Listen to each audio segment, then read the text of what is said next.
vocês? Glória a Deus. Você que está em casa também, sei que você já está sendo abençoado aí pela palavra, através dos cânticos. Nós vamos continuar adorando o Senhor. E agora você vai desligar aquela panela que está no fogo, né?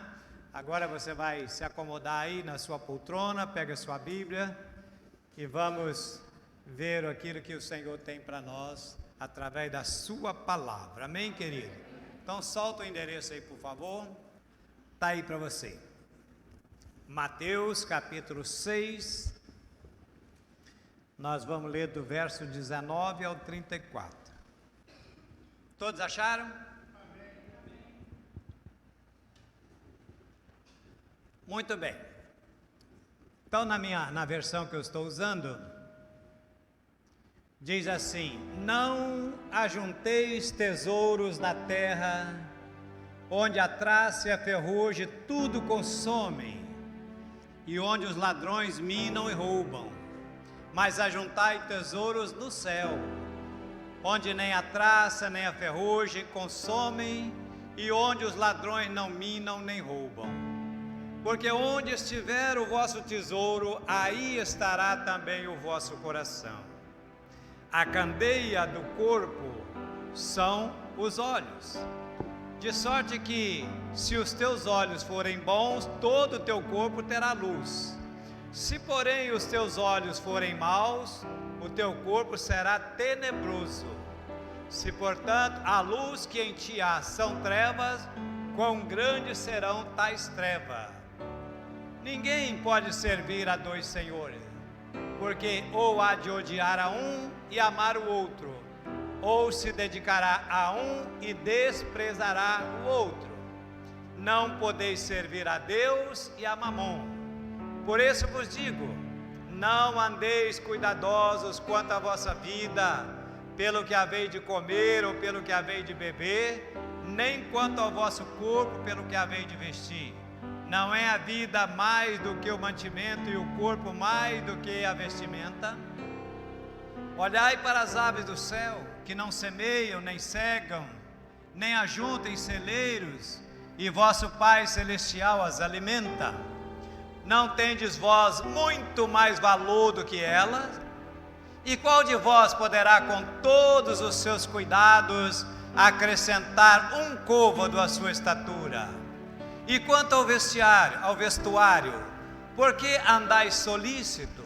Olhai para os lírios do campo, como eles crescem, não trabalham nem fiam. E eu vos digo que nem mesmo Salomão, em toda a sua glória, se vestiu como qualquer deles. Pois se Deus assim veste a erva do campo, que hoje existe e amanhã é lançado no forno, não vos vestirá muito mais a vós, homens de pequena fé? Não andeis, pois, inquietos, dizendo que comeremos, ou que beberemos, ou com que nos vestiremos, porque todas estas coisas os gentios procuram. De certo, vosso Pai Celestial sabe que necessitais de todas essas coisas. Mas buscai primeiro o reino de Deus e a sua justiça, e todas essas coisas vos serão acrescentadas. Não vos inquieteis, pois, pelo dia de amanhã, porque o dia de amanhã cuidará de si mesmo. Basta a cada dia o seu mal. Aleluia. Glória a Deus. Querido, eu quero falar com você sobre esse tema nessa noite. Fala para mim. Isso, orientações para uma vida abençoada. Jesus está pregando aquele que é denominado o célebre sermão, chamado Sermão do Monte ou Sermão da Montanha. E nesse sermão Jesus, ele trata de vários assuntos. A gente tinha que ler esse sermão pelo menos uma vez por semana. Jesus então fala sobre vários assuntos. Por isso que esse sermão também é muitas vezes conhecido como a constituição do reino. Na primeira parte, Jesus fala sobre a oração, Jesus fala sobre esmolas, Jesus fala sobre jejum. E quando Jesus fala dessas coisas, Jesus faz uma recomendação de que essas coisas devem ficar somente entre nós e Deus. Ou seja, que essas coisas, ao serem praticadas, não se deve fazer soar trombeta, para não chamar atenção, porque tudo aquilo que você faz no sentido de chamar atenção, torna-se hipócrita e farisaico. E agora, a partir desses versículos que nós lemos, ele vai começar então a tratar da parte do nosso testemunho, da parte nossa para com o mundo, digamos assim, para com as coisas externas. E aí sim, ele diz, olha, essa deve ser conhecida, essa deve ser notória, essa deve ser pública, para que todos vejam. E então ele começa no versículo 19 até o 21, que nós lemos, dizendo: não acumuleis, a versão da atualizada, revista atualizada diz: não acumuleis para vós tesouro na terra, onde a traça e a ferrugem consomem, onde os ladrões roubam. Ele disse: mas vocês devem juntar tesouro no céu, porque lá a traça não consome, nem a ferrugem, e os ladrões não roubam nem minam. E depois ele acrescenta dizendo: porque onde estiver o vosso tesouro, aí estará o teu coração. Mas eu quero que você preste atenção numa coisa. Jesus está o que ele está querendo chamar a atenção para nós é isso: é onde está o nosso tesouro. Onde está o seu tesouro? Pergunta para o seu irmão assim: onde está o seu tesouro?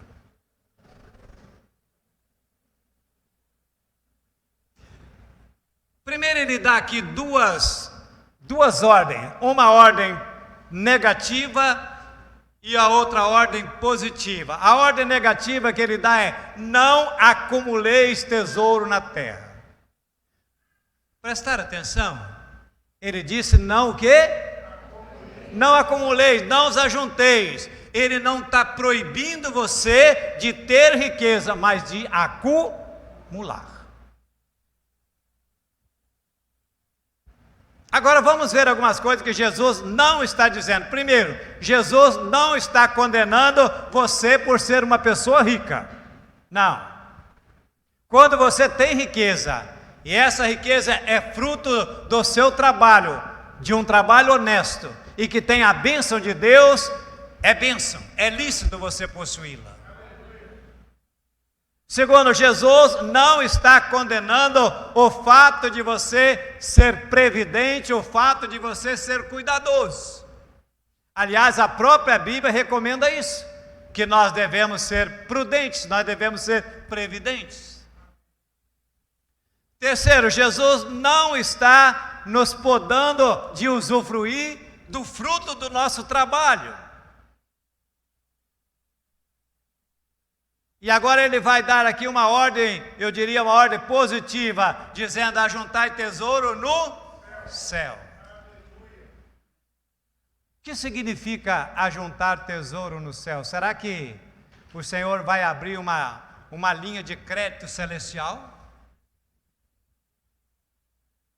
Será que ajuntar tesouro no céu é ajuntar méritos pessoais? Não. Você ajunta tesouro no céu, querido, na medida em que você usa os seus recursos para a expansão, para a promoção do reino de Deus aqui na terra.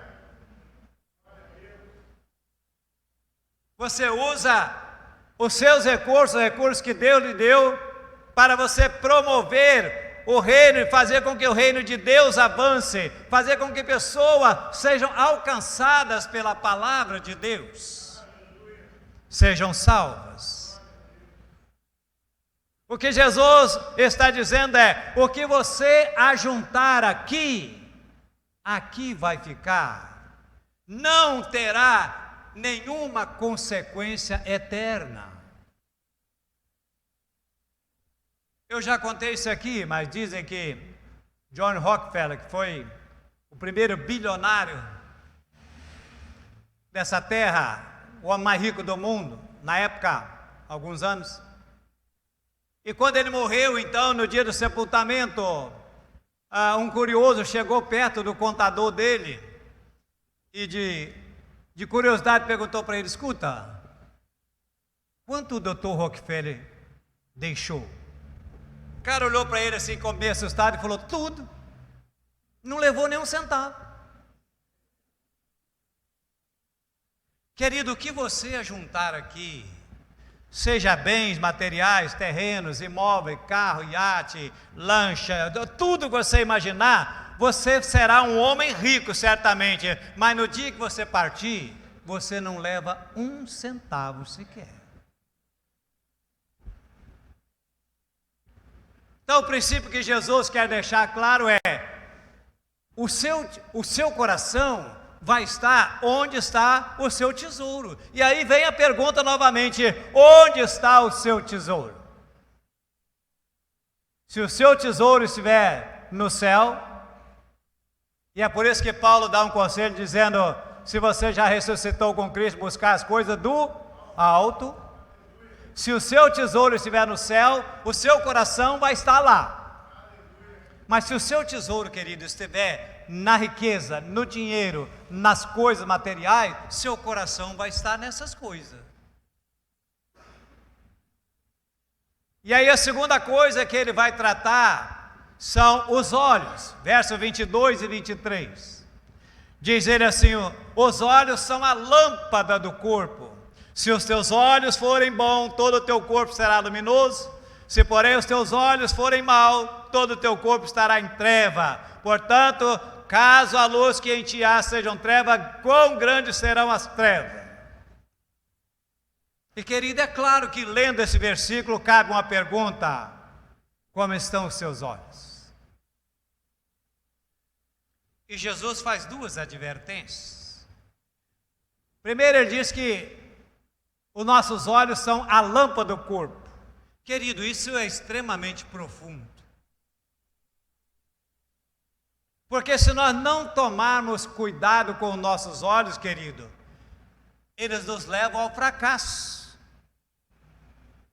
Porque tudo começa com o olhar.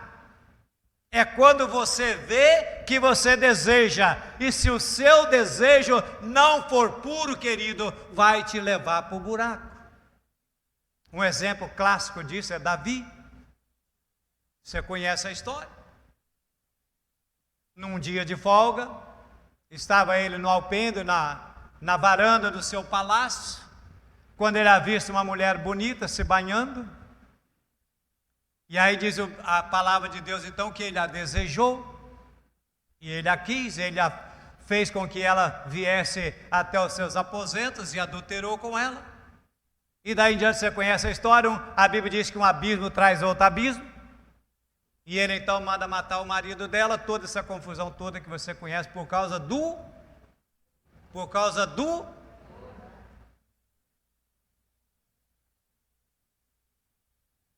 A segunda advertência diz: se os teus olhos forem bons, todo o seu corpo será luz. Querido, o que é ter olhos bons? Eu vou então na mesma linha de raciocínio. Você vê uma mulher bonita, você vê um homem bonito, querido, não há nenhum problema você achar aquela criatura tão bonita e dar glória a Deus. Por uma pessoa ser tão bela, pelo que Deus a fez daquela forma. Mas você pode olhar também com olhos lascivos e desejá-la. Então a questão não está no olhar, a questão está como se olha. Se os teus olhos forem maus, todo o teu corpo será tenebroso. Não há nenhum problema, querido, você admirar uma pessoa bonita. Não há nenhum problema você olhar para uma figura maravilhosa.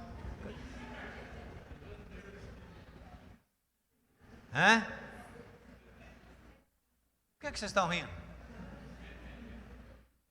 Eu já fui cana, hein? Hoje eu sou bagaço, mas... Né, manja? Não resistiu, né?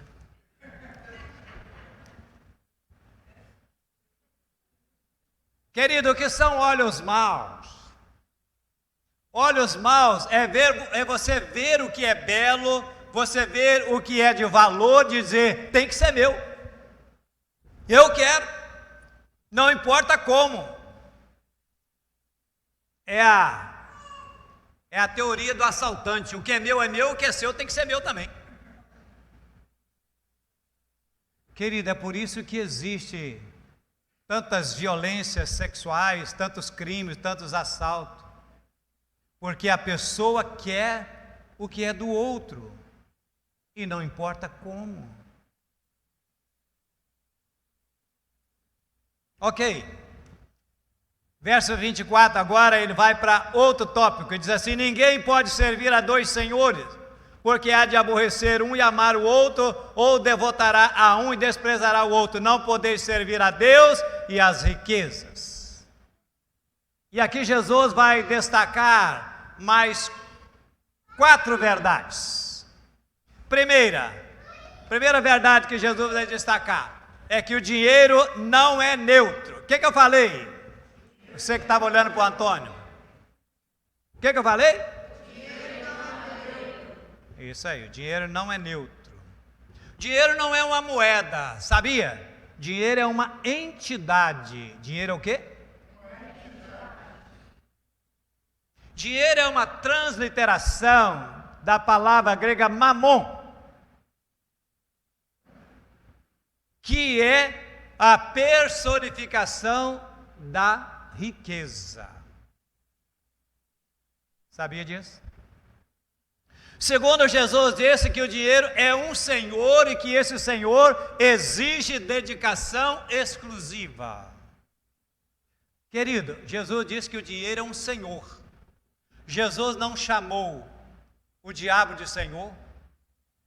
Jesus não chamou o mundo de senhor.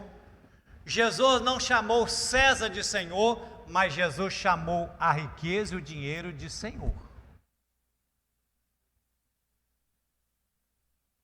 E quem ama o dinheiro não pode amar a Jesus, porque a Bíblia diz que ele não divide a sua glória com ninguém.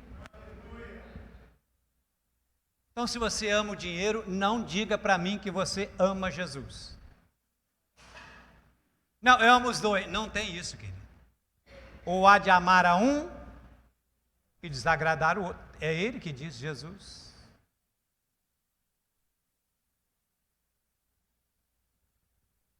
Por isso que Jesus disse assim, que dificilmente entrará um rico no reino do céu. Dificilmente, ele não disse impossível.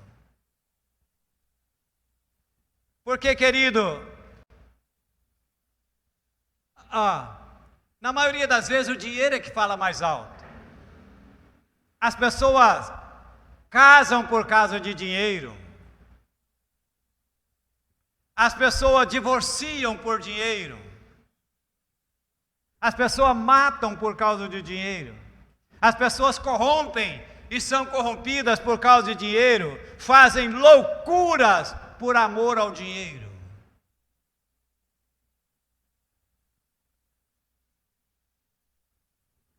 Porque o dinheiro ele é um senhor e ele exige dedicação exclusiva.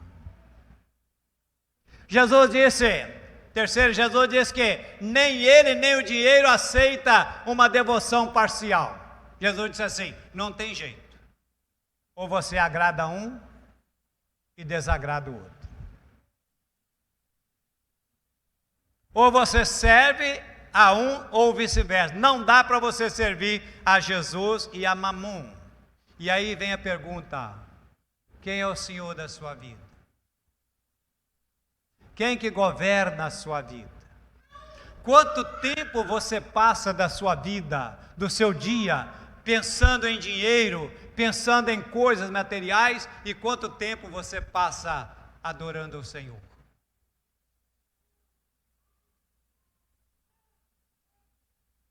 Quarta advertência, Eu já falei, não podeis servir a Deus e a riqueza, porque quem serve a Mamon não pode ser um servo de Deus, jamais. E a partir do verso 25, agora ele vai tratar de outro problema, o problema da ansiedade. Eu acho que esse tópico aqui a gente podia até pular, não precisava de falar sobre isso, porque acho que aqui ninguém chega ao ponto de roer unha, perder o sono, aquela dor de barriga de vez em quando, dor no peito, coração acelerado. Acho que aqui ninguém tem esse problema, né? De ansiedade não. Mas ele disse isso, verso 25: por isso vos digo, não andeis ansiosos pela vossa vida, quanto ao que haveis de comer e beber, nem pelo vosso corpo, quanto haveis de vestir. Não é a vida mais que o alimento, o corpo mais do que as vestes? Querido, como é que você lida com o problema da ansiedade? Qual a nota que você dá para o seu grau de ansiedade? Comprovadamente, querido, a ansiedade é o grande mal deste século. Atinge todas as camadas sociais, rico, pobre, doutores, analfabetos, todas as classes sociais. É também comprovadamente a causa, a maioria das doenças. Segundo a medicina, 70% das enfermidades são causas psicossomáticas. Comprovadamente, isso é estatística.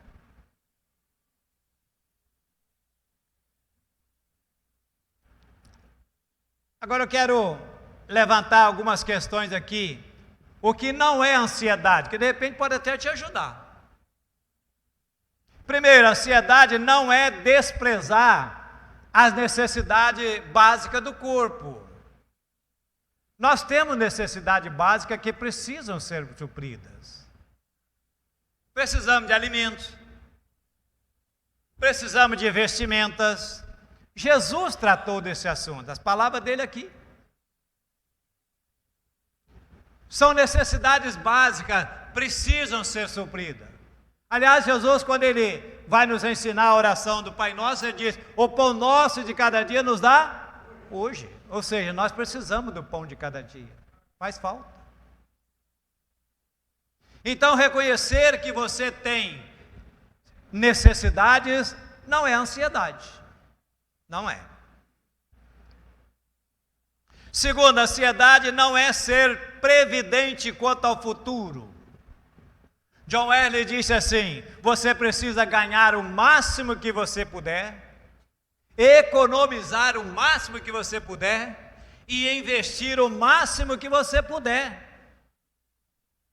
Aí você vai encontrar alguém que vai dizer: eu não sou ansioso nesse negócio. Não, cara, tudo que eu ganho eu gasto. O nome disso é outra coisa, é irresponsabilidade. Isso é falta de mordomia. Não importa se você ganha muito ou pouco. Você não pode gastar tudo que você ganha, querido. Você tem que fazer uma reserva para na hora da dificuldade você ter essa reserva. Amém? Então, ser previdente não é ansiedade, não quer dizer que você seja uma pessoa ansiosa. Terceiro, a ansiedade não é estar isento de batalhar na vida. Porque tem gente que diz assim: comigo é assim, não estou muito esquentando a cabeça não, o negócio é deixa a vida me levar. Vida leva eu. O nome disso é outra coisa, querido, é preguiça. E é pecado. Tem que trabalhar, filho. Paulo diz que quem não trabalha, não come. Mas tem gente que é assim: não fica ansioso com esse negócio de trabalhar não, quer viver às custas dos outros. Tem que trabalhar. A Bíblia diz que 6 dias trabalhará e depois descansará um. Tem gente que é o contrário, né? Trabalha 1, descansa 6.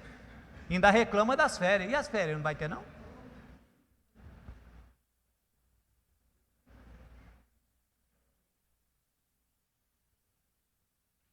Quarto, a ansiedade não está isento de dificuldade, faz parte.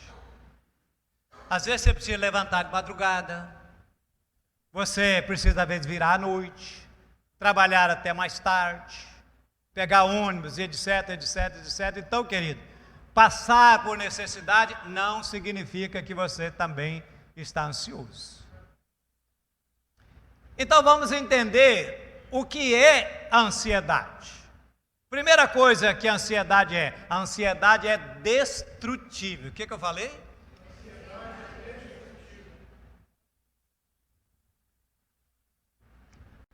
A palavra ansiedade é da palavra grega anshen. Significa sufocar, estrangular, aquela ideia mesmo de apertar o pescoço. E é isso mesmo, né? Quando a gente está ansioso, ele dá um negócio ruim. Não. A ansiedade, querida, é quando você gasta toda a sua energia em algo que nem chegou ainda. Ninguém tem esse problema aqui, não. Você gasta toda a sua energia com preocupação, que quando o problema chega, você já não tem mais energia para enfrentá-lo. É engraçado, o nome preocupação já diz, né? Preocupação. Então, querido, você tem que deixar isso, porque a ansiedade, ela tira a sua força, a ansiedade, ela tira a sua energia, a ansiedade tira a sua paz, tira a sua saúde, tira o seu sono, tira o seu apetite, tira a sua fé. A ansiedade é destrutível. Segunda coisa, a ansiedade é prejudicial. O que eu falei? Deixa eu falar para você um dado importante. Estatisticamente, ou seja, comprovadamente, diz que 70% das coisas que nos deixam preocupados e ansiosos nunca acontece. 70%. Ou seja, nós sofremos à toa, sofremos por antecipação. Ninguém tem esse problema aqui também, né? Jesus diz assim: basta cada dia. Então, querido, não sofra antecipadamente, não. Tem gente que sofre antecipadamente. O pastor Hernandes conta uma história, não, um fato realmente que aconteceu, dizendo que quando eu estava estudando no seminário, e à noite ele levantou para ir ao bebedouro, passou em frente à porta de um colega, e o cara estava lá chorando. Ele entrou: o que houve, amigo? E chorando, soluçando, minha mãe, o que tem sua mãe? Está doente? Morreu alguma coisa? Fala bem o que eu... Não, está tudo bem com ela. E por que você está chorando? Porque eu fico pensando na minha mãe morrer. Ô cara, mas a mulher não está com saúde, nem morreu, você está...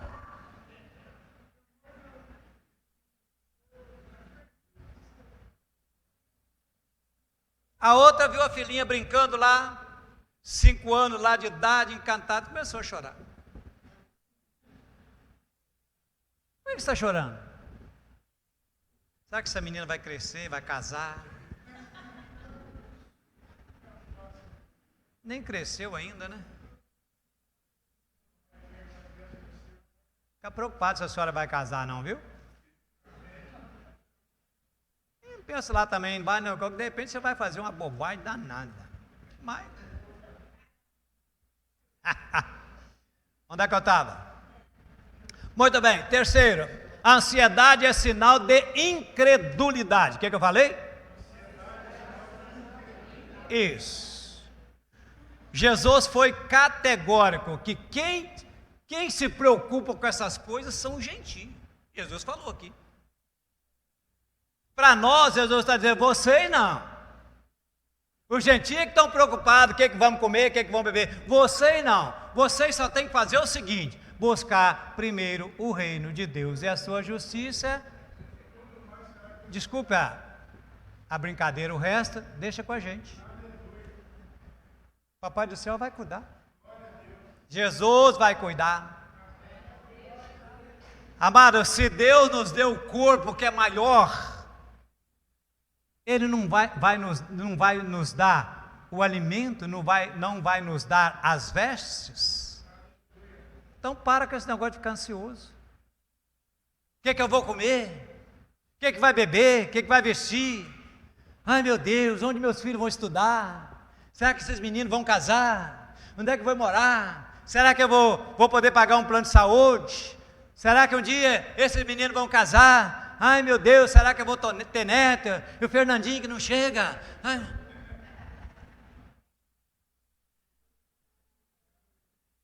Fernandinho está chegando. Mês que vem. Para com isso, querido. Do Vinícius é o quê? Como é o nome, Vinícius? É o Bernardo, está chegando. Mês que vem também, né? Eita glória, hein? Glória a Deus. Então, querido, pare de ficar preocupado. Confie em Deus, descanse nos cuidados de Deus.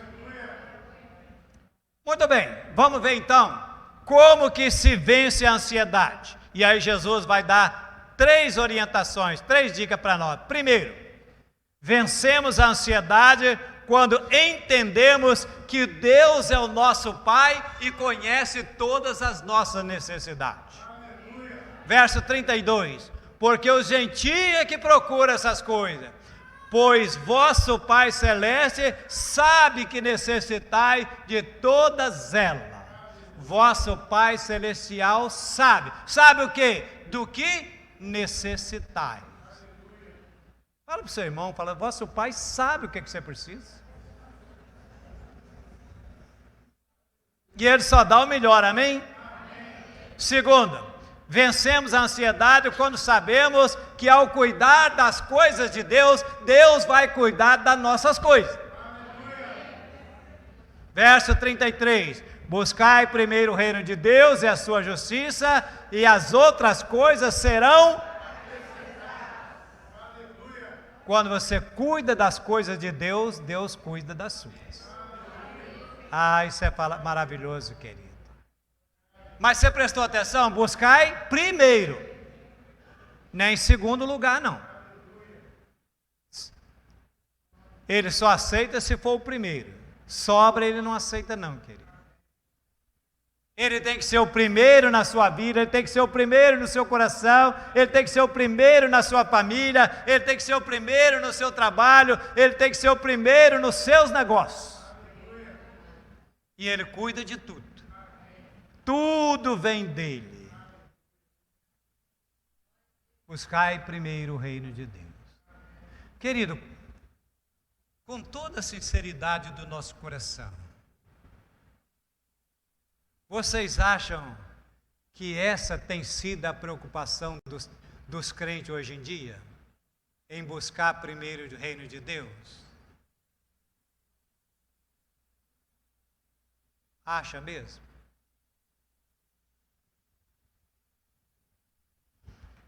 Quantos crentes, querido, que sumiram da igreja? Tem gente que sumiu da pandemia e depois ficou pandêmico o resto da vida.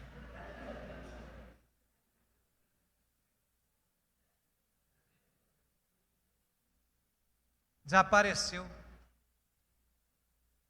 Tomou Doril. Tomou Doril e está cuidando não sei de quê. Qual é a prioridade de Deus na sua vida, querido? Ele está em primeiro lugar. Porque, às vezes, a gente busca tudo primeiro. Preocupado com a família, comprar uma casa, dinheiro, comprar um carro, comprar não sei o quê. E Deus vai ficando. Mas não é essa a orientação. Nós estamos invertendo. Buscai primeiro o reino de Deus e a sua justiça. Certa vez questionaram Jesus: Senhor, qual é o grande mandamento da lei? E Jesus disse: o grande mandamento da lei, filho, é o quê? Amar a Deus.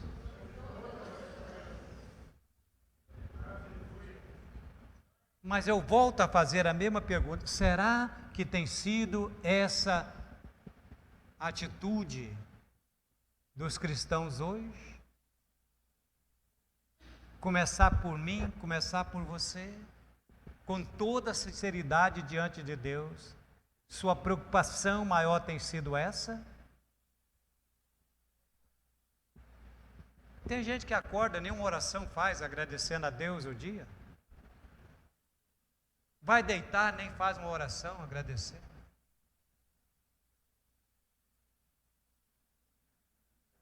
Vai se alimentar, nem lembra quem foi que colocou aquele pão na sua mesa.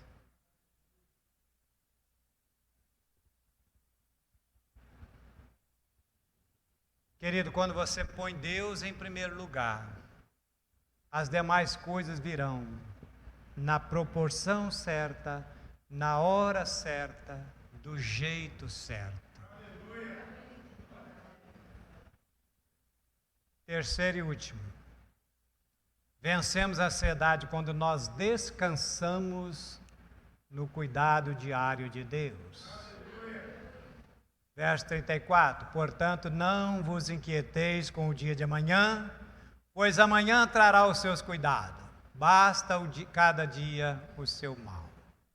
Em outras palavras, nós não administramos o futuro.